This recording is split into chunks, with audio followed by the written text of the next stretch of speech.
Okay guys, I'm running out of storage on my phone, so I've got a GoPro knockoff coming in the post, but it'll probably take a couple of days or more. So I don't know exactly, maybe a week or half a week to come. And then I have to figure out how to operate it, which I've no clue because I'm not fantastic at tech skills. I'm just gonna have to slog it out and figure it because I don't know. I'll just have to keep trying and trying. But these are the books: Western boxing, Western fencing, and this one we know about, HEMA book. Yeah, this is all the three styles in foil, épée, and saber. And this is historical Western boxing, but old school Western boxing. So from about turn of the century, 1890, 1900 and 0, that kind of time. So published in 1910, it says. Although again, the techniques and the club will, I think, 91. It says 1891. I think. Anyway, it's TOC, turn of the century. So old school Western boxing there, Western fencing here. Yeah, HEMA there. So let's just move all these so that I can write stuff down.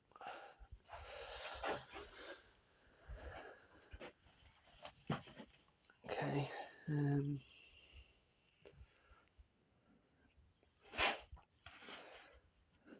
Right.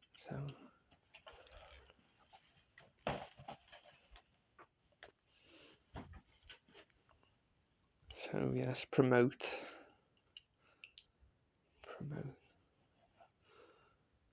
I don't know how to promote the channel.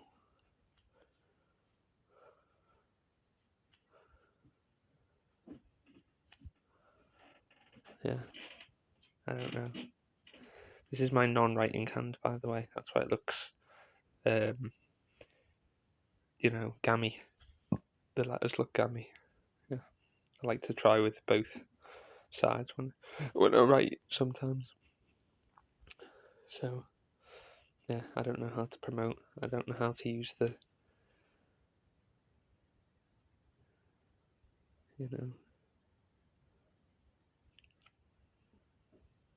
so the GP knockoff, non-branded, recorder, or not non-branded. Well, you know what I mean anyway. But yeah, I don't know. My attempt at a job, and I'm running out of storage space.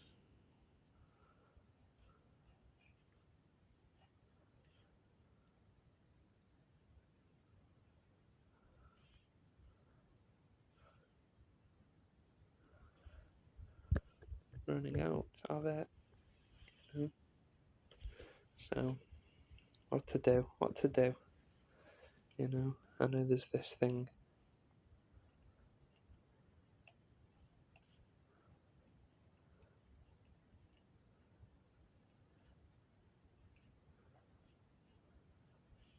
Yeah.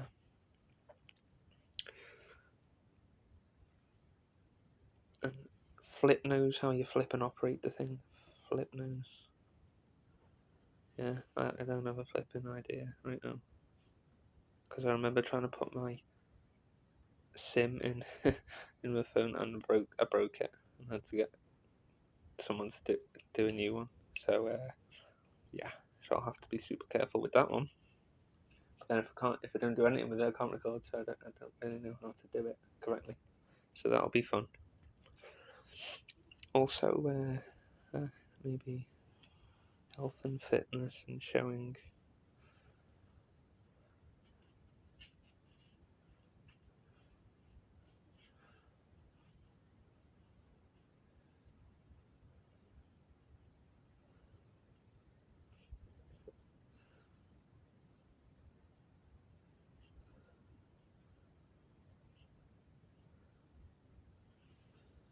But when I do it, the throws and takedowns in a blue gi with a pink belt.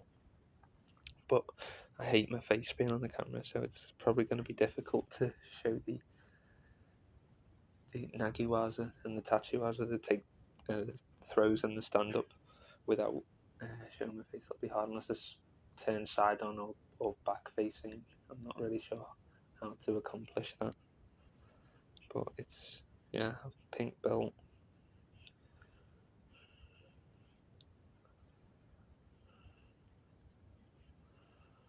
With a blue gi.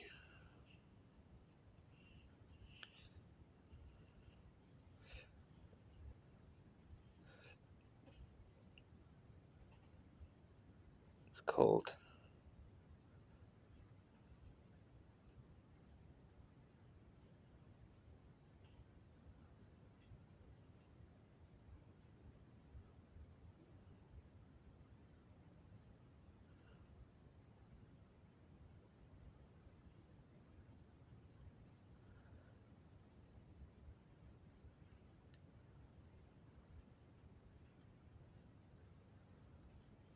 So that's how big the gi is.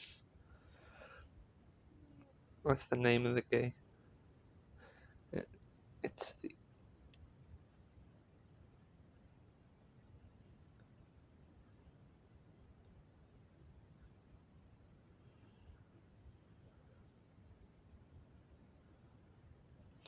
mostly the tatami do. 90% of the gis I think is BJJ with tatami, and the no gis as well. The no gi tops. So this is one of the tiny handful that is Ludo. I think there is another one or two, but again, very few. So that's why I like it. I like sort of alternative stuff. So yeah.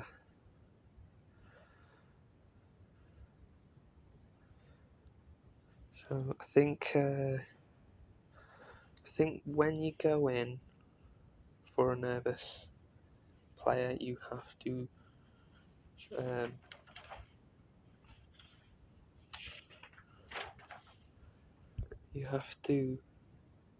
maybe make an agreement with the defender that they won't go ballistic. Because if they counter with a big drop, then and it, then one day it's your turn. Maybe they get in a bad position, and you could counter them, and you can smash them. So one day it'll be their turn to beat. But no one should do it to anyone, because then you've got no training partners and your skills can't improve. So it's just stupid all round. So when you Sakori live, we call it ugly if you want ugly, because it's never looking clean. It's never looking technical when you do sparring.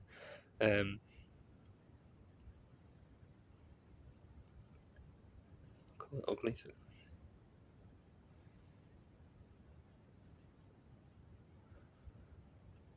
Sakori are your entries.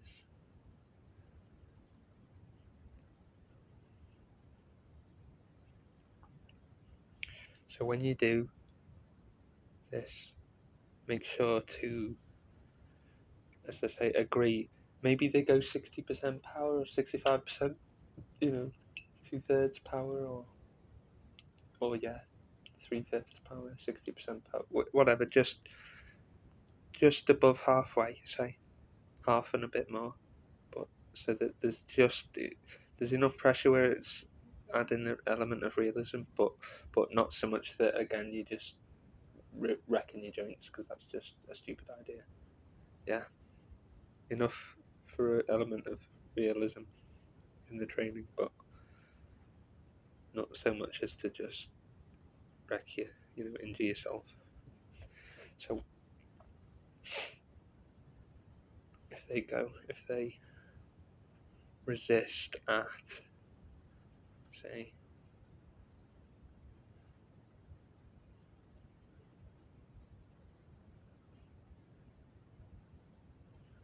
approximately 60, or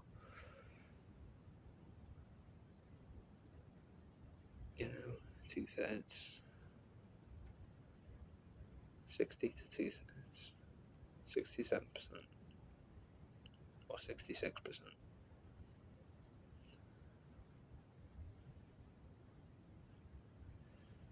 So if they give resistance at that level, then yeah, that's a good compromise, good balance there. Sakuri means your entries.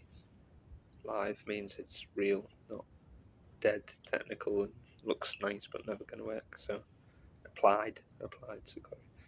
So I think so.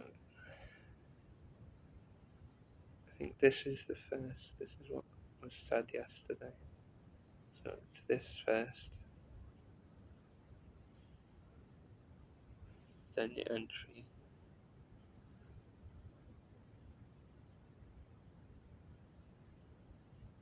and then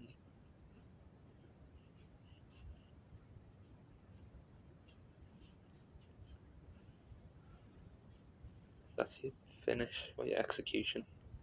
Yeah, the completion, the finalisation of the throw. Yeah, where you've actually lifted them up, and that's where you're fitting into position, entry, and then grips can be counted as grips. Kazushi is off balancing.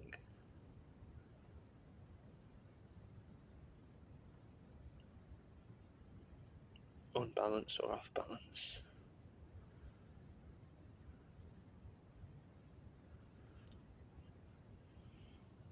So yeah, just agree with the partner that they're going to resist in this realm of resistive power rather than going ballistic. That way you won't be terrified to go in, but it won't be unrealistic that they're just complying with you. Yeah. Or another agreement could be that they can block with power. They can block at high power, but they can't throw you. They can only defend. That can be another idea. Yeah, build it up. Have some basic premise and then build it up from there. Gripping, entry, finish, off balance or unbalance. Then another one is there's Ayotsu.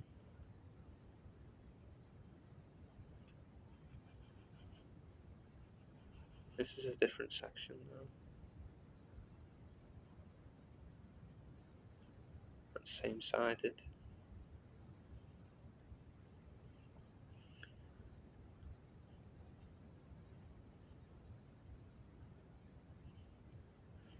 Kenkayotsu, which is me.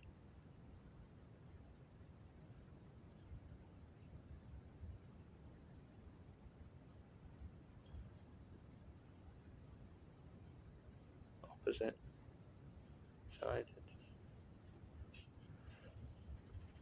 So this is where it's two players. Orthodox would call it, Western boxing terminology. So both are right-handed. Yeah. This is opposite. So one's left-handed and one's right-handed. So that it's asymmetrical. Asymmetrical.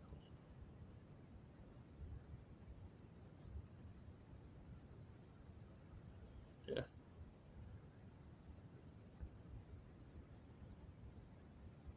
So just in Western fencing also you have a version where a lot of left-handed players sometimes versus right-handed, and they'll be on that one side of the body.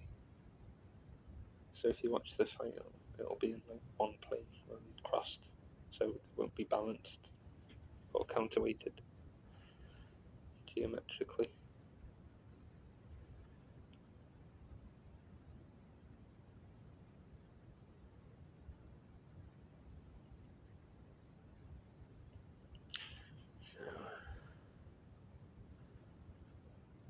So Brian Jacks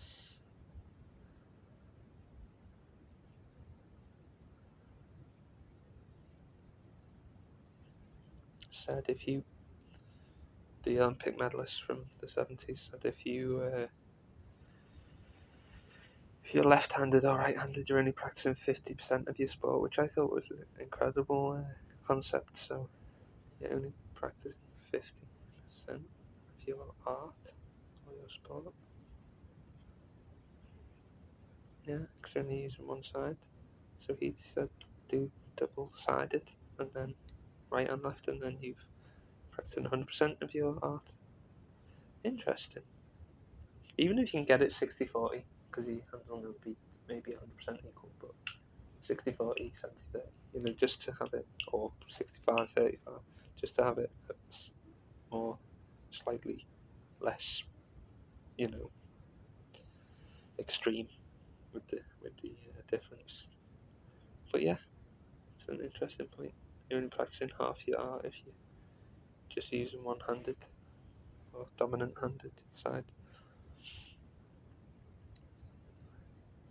Another really good thing you can do, you can make lots of techniques out of one. So if you go left, if you're only doing one technique,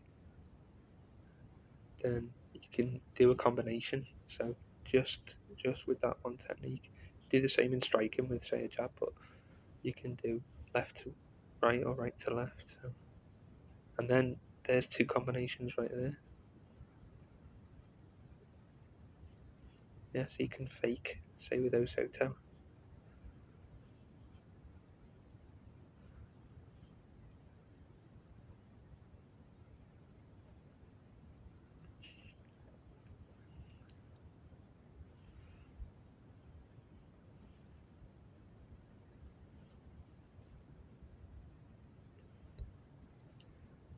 Go left, right, or right to left.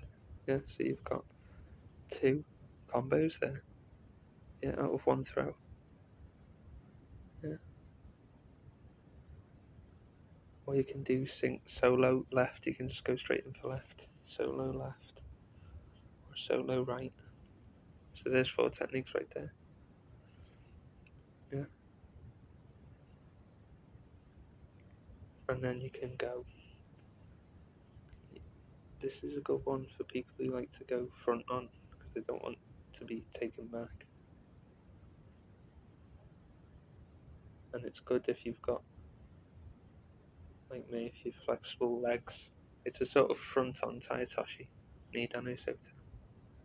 So you take both legs, yeah, and you can do like an Usoto Dax, so you can plant your foot down, or you can have it in the air, but you basically take in both. Nidan Usoto. It's like Nidan Kosoto, but with with the with the near leg, not the ko leg. So yeah,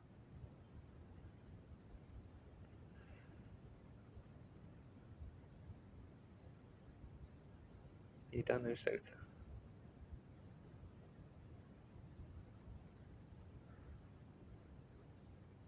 Yeah. So yeah, I think that's a way to start, is to just agree not to smash, and then you can go in more. The problem is that guy is Chael Sonnen and a lot of MMA people. They do get a lot of pushback and a lot of angry people backlashing on them. But actually, in regards to the statement when they say Ludo doesn't work in MMA or no gi, the, you turn. This is where Western wrestling can have safer mindset. Is that you are giving up your back a lot, and just in terms of any, yeah, you get turn and power fine, but like that's a big thing. That's a dangerous thing to do. And yeah, okay, it's not BJJ, and so you don't have to worry about chokes and things. Fair enough, but it's just mentally, it's a very bizarre thing to do. The only thing, the only reason for your back being towards them for a throw will be if they take it first, like in a self-defense scenario, if they grab you around the neck or the head and you did like a shoulder throw or a Seanagi, then if you did like a defense version, like a self-defense version.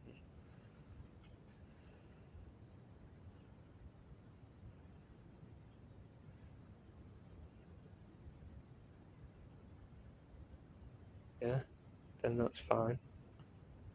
But you do it as a counter, as a response, but don't do it as an attack. Do it as a because doing it as an attack is bizarre, as I say, because you're giving them your back, and I don't know if that's a Japanese thing.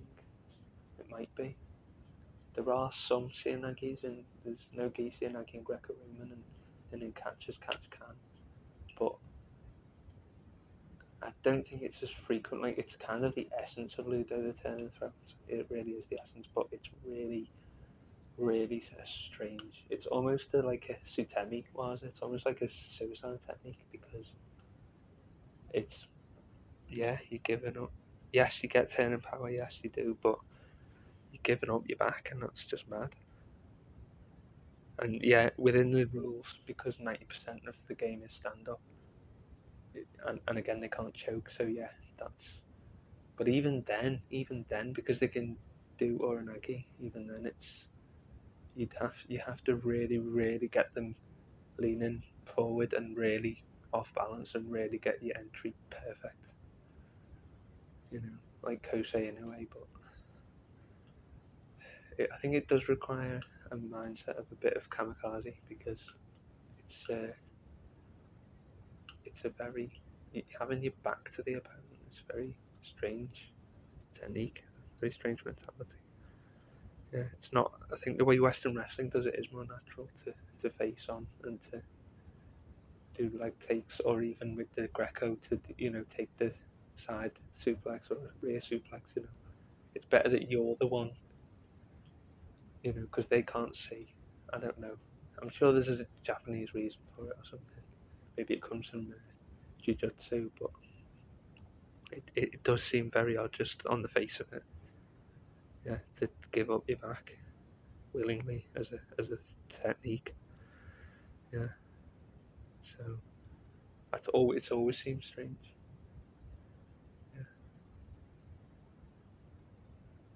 As I say, unless they take it first and it's done as a defense, as a counter technique, then it makes sense. But to do it as an attack is bizarre.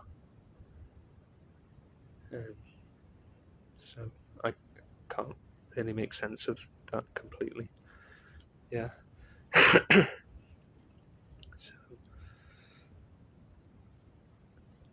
So just right. So that means gripping.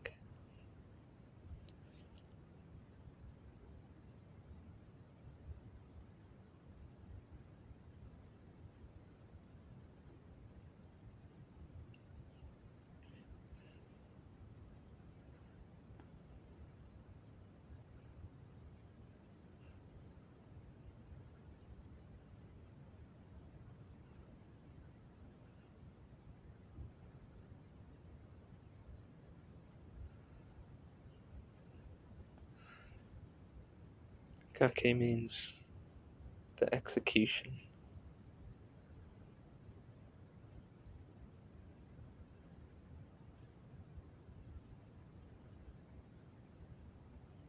or the application or the finish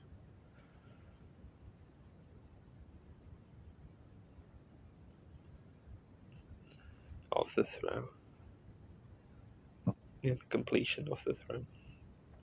So it's more once you've got them in the air, you've basically completed the throw. So it doesn't have to be that you've actually thrown them. It can mean that, but for me, it doesn't. It just means you've done your entry and you've hoisted them up, kind of thing.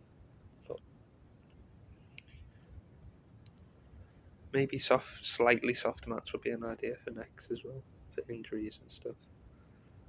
Yeah, because as I always say, this stand up, even though people think it's grappling, which is where people get hit on, the head or whatever. It's a form of striking. Yeah, the throws are a form of striking, just like with Western boxing or kickboxing. Yeah. So the Niwaza is grappling, the ground game is grappling, but the stand up the throws are a form of striking. Yeah, as far as I'm concerned, or as far as physics is concerned, even because it's an impact force. It's not a slow grabbing force. It's an impact force. Yeah. So